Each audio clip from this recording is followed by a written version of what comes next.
مومنین کرام تو ہن جناب دے سامنے شاعر علی بیت جناب سمر عباس آف چکوال اور انہوں دو بعد ملک دینا عمر شخصیت شاعر علی عمران جناب قاظم حسین قادر دریا خان اور انہوں دو بعد ملک پاکستان دینا عمر شخصیت قاری القصائد بابا سید سجاد حیدر بخاری آف شماری سیدہ اور انہوں دو بعد ذاکر علی بیت جناب منقبت خان سید مجاہد رضا کاظمی راجن پور قاری القصائد ملک پاکستان دینا عمر شخصیت ذاکر اہل بیت کاشف مختار کھوکھر بیل ذاکر اہل بیت غزنفر رفیق لوہار آف احمد پرسیال بواز بلند صلوات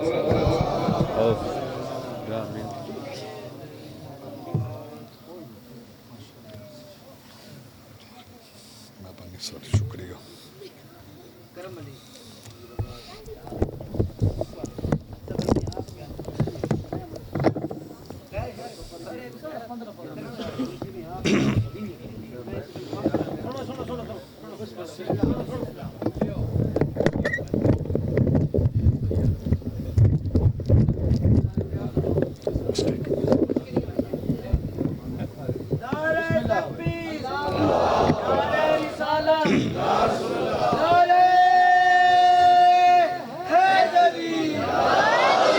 اعوذ باللہ من الشیطان الرجیم بسم اللہ الرحمن الرحیم صلوات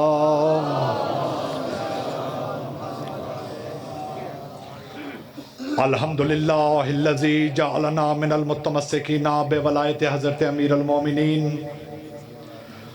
اما بعد قال اللہ سبحانہ وتعالی فی محکم الکتاب بسم اللہ الرحمن الرحیم انما یرید اللہ لیذہب عنکم الرجس اہل البیت ویطہرکم تطہیرا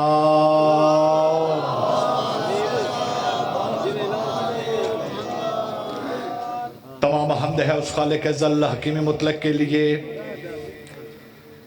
کہ جس نے اپنے خلق کیے ہوئے پہلے انسان کو لفظوں کا اعجاز دے کر خود اپنی ذات سے بات کرنے کا ہنر بخشا.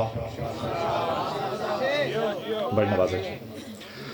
میرے کروڑوں درود و سلام حضرت محمد مصطفیٰ صلی اللہ علیہ وآلہ وسلم کی پاک ذات پر کہ جن کے لبوں کی حسین جنبش کا نام قرآن، زندگی فرقان، بھائی کل ایمان اور عام مسلمان جن کے بھائی علی کی جوتیاں صاف کر کے حضرت سلمان بن گیا. بہت شکریہ. میرے کروڑوں درود و سلام حضرت امیر المومنین امام المتقین یعصب الدین حضرت علی ابن ابی طالب کی پاک ذات پر کہ جنہوں نے پھیلے کو تونگر، قطرے کو سمندر اور عاجز کو قلندر کر دیا. اور لعنت ہو آل محمد کے ہر ناپاک دشمن پر. میری دعا ہے کہ رب کون و مکان آپ تمام مومنین کی حاضری، مولا کے تمام ادخانوں کی ذاکری میں حقیر کی نوکری، عزت والے شہنشاہ اپنے دربار ذی وقار میں مسعود فرمائے. اس عزت والے دربار سے کوئی مومن خالی دامن واپس نہ جائے.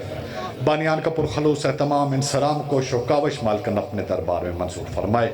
پہلے بندے سے لے کر آخری بندے تک آمین ضرور کہیے گا. مالک کروڑوں دعاؤں کی ایک ہی دعا ہے کہ میرے امام میری زندگی کے رب مولا، میرے امام میری زندگی کے رب مولا، میرے نصیب میں یہ فیصلہ اٹل دے دے، یہ ماہ و سال یہ جیون کے سارے دن لے لے، مجھے بس اپنی زیارت کا ایک پل دے دے. یا علی اللہ. اب اگر آپ کی طبیعتوں، نیتوں، حیثیتوں اور شخصیتوں پر گرانہ گزرے اور میری صدا آپ کے ذہنوں کے تاج محل کے مکفل دروازوں پہ دستک دے تو آل محمد کا مقام جتنا آپ کے ذہنوں میں بلند ہو سکتا ہے اتنی بلند آواز میں صلوات تلاوت فرما لیجئے.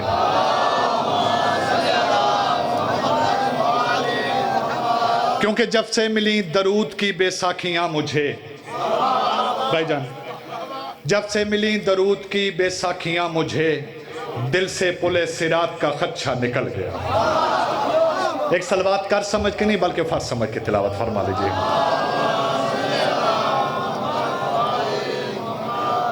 مجھ سے کروڑوں گنا بہتر پڑھنے والے مجھ سے پہلے پڑھ گئے، مجھ سے کروڑوں گنا بہتر پڑھنے والے میرے بعد ممبر پر تشریف فرما ہیں. بلکہ شور کی اس دنیا میں شعور بانٹنے والے کاظم بھائی ممبر پر تشریف فرما ہیں. میرے لیے باپ کی حیثیت ہے. باپ سید سجاد شاہ شماری سرکار جن کے قدموں کو ہاتھ لگا کے جن کی دعاؤں کے سائے میں ممبر پہ کھڑا ہونے کے قابل ہوں. تو میرے بعد ملک کی نامور شخصیات تشریف فرمائے. مجھے کوئی ذاکر شاعر خطیب ہونے کا دعویٰ کوئی نہیں. میں حقیر ترین انسان ہوں. التماس کوئی منت تلے والی بات کوئی نہیں. التماس کرنے لگا ہوں. التماس فقط میری یہ ہے کہ جو یہاں سے بھیجوں وصول فرمائیے گا, سینے دل پہ لکھیے گا. بات سمجھ میں آئے تو اتنا بولیے گا کہ مجھے یقین ہو جائے کہ میرا خطاب آبادی میں ہے, جنگل میں نہیں. اچھا بادشاہ, مولا کی عزت کی قسم, بھائی سرکار عباس پڑھے تھے, وہیں سے شروع کرنے لگا تھا, لیکن محفل میں بیٹھے ہوئے کچھ چیزیں آپ سے سیکھنے کو ملی. میرے سامنے سورہ بروج کی ایک آیت تھی, لیکن پہلا حصہ 5 منٹ کا میں داد لینے کے نہیں, آپ سے دعا لینے کے لیے پڑھنے لگا ہوں. اس کے بعد میرا دل ہے کہ میں سرکار عباس کا صفین کے میدان میں اترنا آپ کو سکھوں. سورہ واقعہ کی, بادشاہ آپ کی وجہ سے مولا کی عزت کی قسم میں یہ آیت پڑھی. سورہ واقعہ سے ایک آیت میرے پیش نظر ہے. اپنی حقیقت کے ترجمان سے مخاطب ہو کے فرما رہا ہے کہ فلا اقسمو بے مواقع النجوم. میرے حبیب مجھے قسم کھانے کی ضرورت نہیں, کیونکہ میں اللہ ہوں, علی کل شیء قدیر ہوں, مجھے ضرورت نہیں. لیکن پھر بھی قسم کھا رہا ہوں. کس جگہ کی؟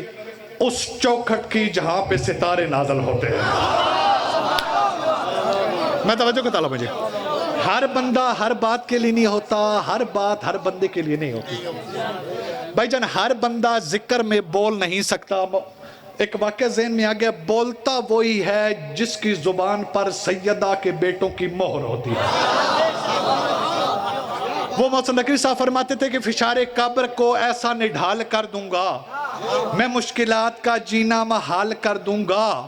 علی کے نام نے وہ جرت دی کہ زیر لحد میں خود فرشتوں پہ کوئی سوال کر دوں گا. بہت شکریہ جی. سارے بولو حیدری.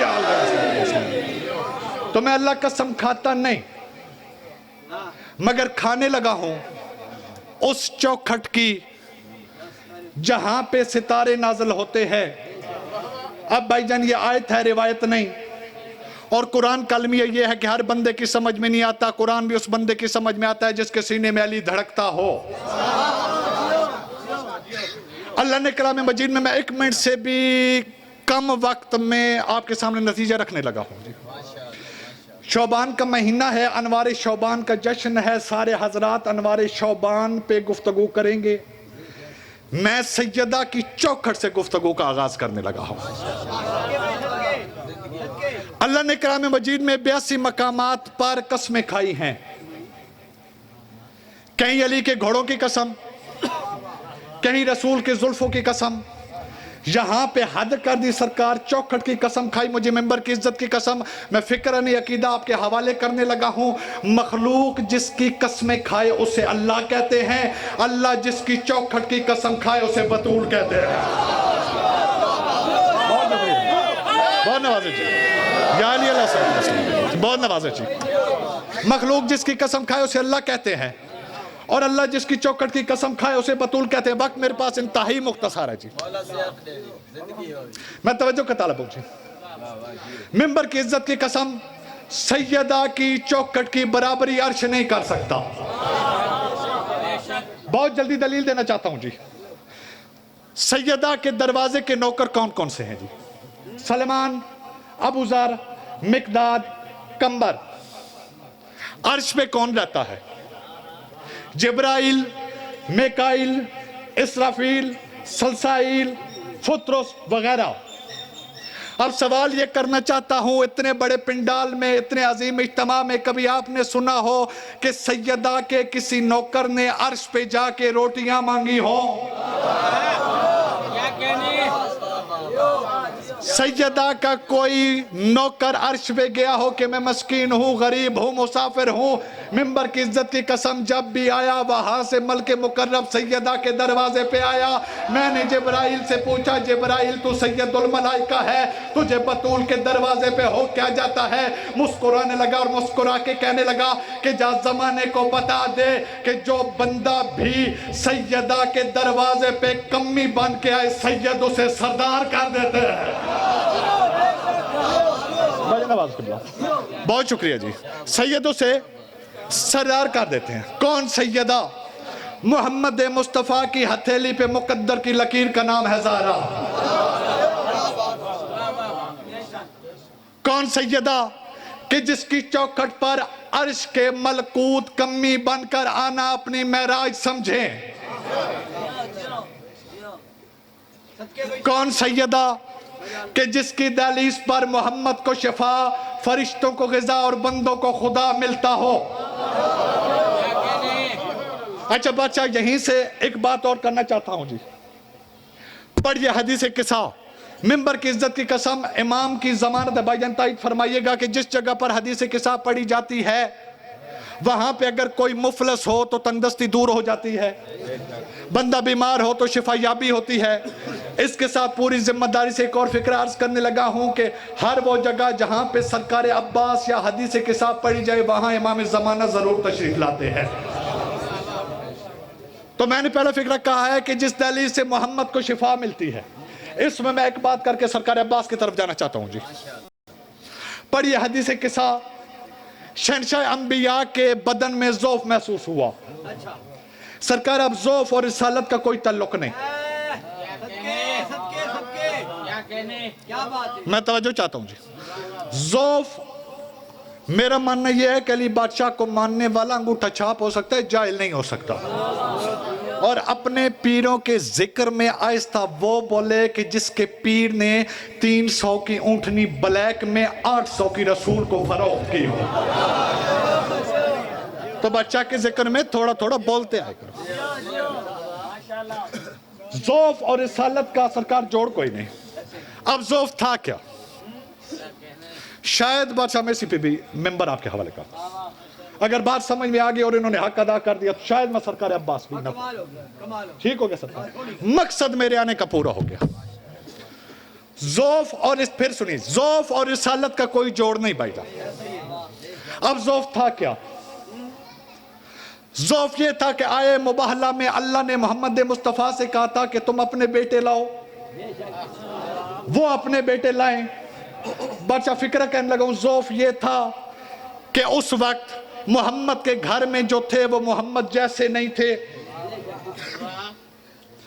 اور جو محمد جیسے تھے اس وقت محمد کے گھر میں نہیں تھے۔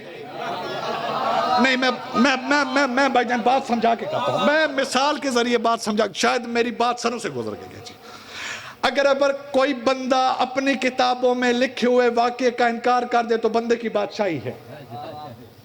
بی بی عائشہ نے شہنشاہ انبیاء سے سوال کیا، یا رسول اللہ میں سالن پکاتی ہوں، سالن پکانے کے بعد 2 برتنوں میں ڈالتی ہوں، ایک برتن آپ کے لیے ایک اپنے لیے۔ یا رسول اللہ حیران اس وجہ سے ہوں کہ میرے سالن پر مکھیاں بیٹھتی ہیں، آپ کے سالن پر مکھیاں نہیں بیٹھتی۔ مولا کے منبر کی عزت کی قسم میں فکرہ نہیں عقیدہ پڑھنا چاہتا ہوں اور تمہارا امتحان لینا چاہتا ہوں۔ شہنشاہ انبیاء کے چہرے پر مسکراہٹ آئی، مسکرا کر فرمایا، عائشہ انا لا مثلو، کہ میں تیرے جیسا نہیں، میں تیرے جیسا نہیں، میں تیرے جیسا نہیں بولے گا وہی بندہ جس کی جگہ پر قبر میں علی نے بولنا ہوا۔ اور جب رسول کے ساتھ رہنے والیاں رسول جیسی نہیں تو مکے کے چوک میں پیدا ہونے والا علی جیسا کیسے ہو؟ یا علی علیہ السلام، بہت نوازے کی بات، تو مکہ کے چوک میں پیدا ہونے والا علی جیسا کیسے ہو سکتا ہے؟ تو بات سمجھ میں آگئی، رسول کو ضرورت تھی بیٹوں کی، اپنے جیسوں کی۔ تقریباً 45 آیات نازل ہوئی، پہ در پہ رسالت امام نے تلاوت کی، عیسائیوں نے نہیں مانا۔ جب قرآن ختم ہوا اللہ کا پیغام آ گیا، میرے حبیب جہاں پہ قرآن ختم ہو جائے وہاں سے سیدہ کی چوکھٹ شروع ہوتی ہے۔ اے میرے حبیب سیدہ کی چوکھٹ پر جا۔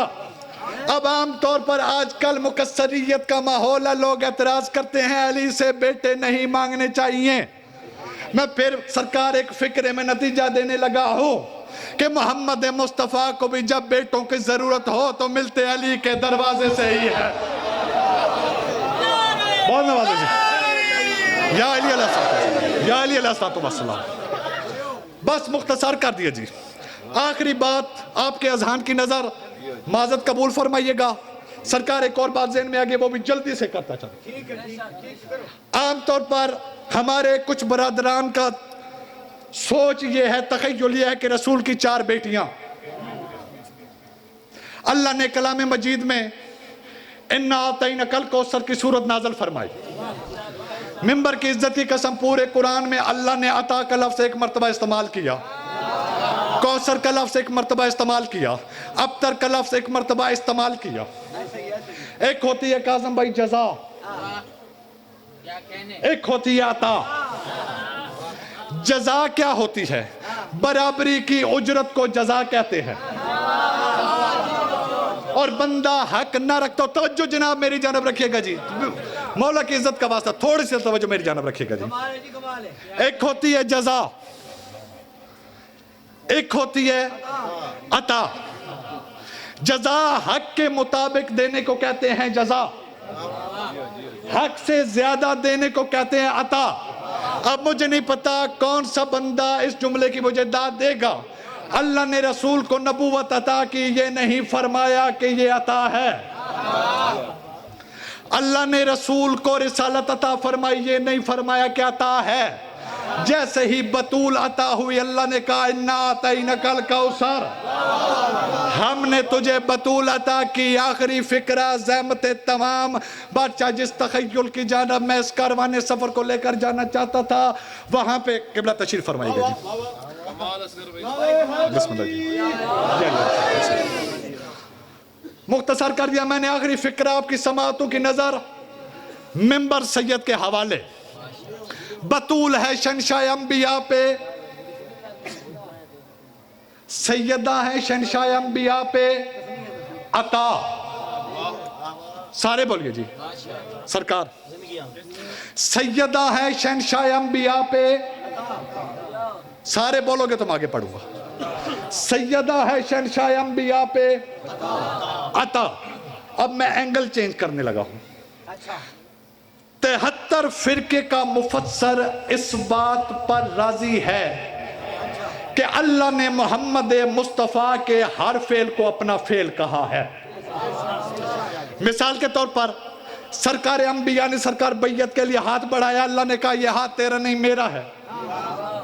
رسول نے نطق فرمایا آیت آگی وما ینطق عن الہوا، محمد نہیں بولتا میں اللہ بولتا ہوں۔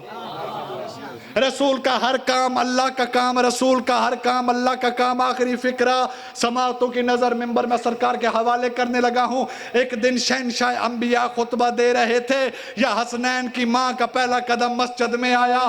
تاریخ دانوں نے لکھ دیا کہ رسول بیٹی کے احترام میں کھڑا ہو گیا، رسول حسنین کی ماں کے احترام میں کھڑا ہو گیا، مگر کسی نے توجہ نہیں دی۔ اللہ نے شہنشاہ انبیاء سے فرمایا میرے حبیب میں بدن رکھتا نہیں، ورنہ زمین پر آ کر زمانے کو بتاتا کہ تیری بطول کی شان کیا ہے۔ میرے حبیب میری عزت رکھ، بطول کے احترام میں کھڑا ہو جا تاکہ زمانے کے جاہلوں کو پتہ چل جائے محمد نے بطول کا احترام نہیں کیا، اللہ نے بطول کا احترام۔ ہاتھ اونچے کرو حیدری۔